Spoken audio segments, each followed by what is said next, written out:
Journalism ముసుగులో ఉన్నటువంటి రాక్షసుల గురించి చేస్తున్నటువంటి వీడియో ఇది. ఆ జర్నలిస్ట్ ముసుగులో ఉన్న రాక్షసులు ఎవరు అంటే ఈరోజు టీవీ5 మూర్తి అలియాస్ ఏబిఎన్ మూర్తి కూడా గతంలో ఉండే.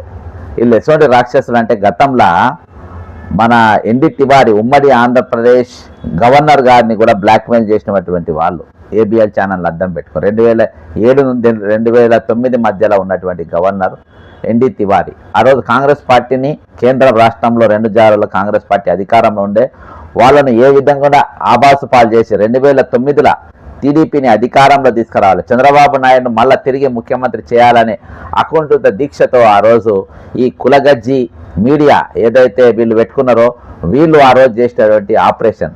మరి అలాంటి మూర్తి ఏబిఎన్లో ఉన్నప్పుడు లేస్తే ఇక పొద్దుమాపు ఇదే అన్నట్టు బ్రేకింగ్ న్యూస్ అని ఎన్డి తివారీ 86 సంవత్సరాలు గలటువంటి కురు వృద్ధుడు.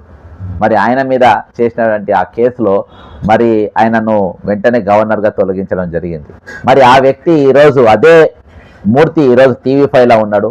ఆయన పైన A2గా మరి కుకట్పల్లి పోలీస్ స్టేషన్లో కేసు నమోదు కావడం జరిగింది. ఈరోజు జర్నలిస్టుల లెక్కలు ఉండాలి కానీ జర్నలిస్ట్ దుకాణం పక్కన పెట్టి దాని ముసుగులో బ్రోకర్గిరి పనులు, చెంచాగిరి పనులు ఈరోజు కుటుంబాల మధ్యలో చేరి పంచాయతీ చెప్తామని చెప్పి వాళ్ళు ఇష్టానుసారంగా మీడియాను అడ్డం పెట్టుకొని ఆ ఛానళ్ళలో డిబేట్లు చేసుకుంటా వాళ్ళతోని మాట్లాడుకుంటా జరిగింది. మనం అందరం చూసినాం.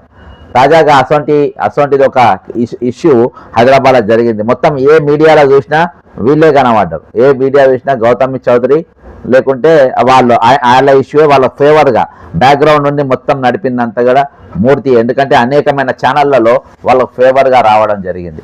అందులో మరి గౌతమి చౌదరి అనే మహిళ తన భర్త ధర్మ సత్యసాయి మహేష్ పైన పోలీసులకు ఫిర్యాదు చేసింది. ఇక్కడ మాదాపూర్ పోలీసులు ఈయనతో పోయి వెంటనే పోలీసులు కేసు రిజిస్టర్ చేసేసిండ్రు.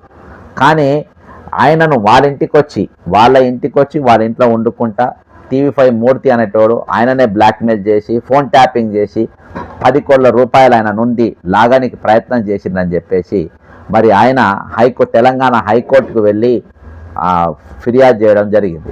హైకోర్టును ఆశ్రయిస్తే వాళ్ళు హైకోర్టు వెంటనే కుక్కటివేలు పోలీసు వాళ్ళకు ఈయనను ఇమ్మీడియట్గా కేసు నమోదు చేయమని చెప్పి కేసు రిజిస్టర్ చేసింది. A1గా గౌతమి చౌదరి, A2గా మూర్తి పైన చేశారు.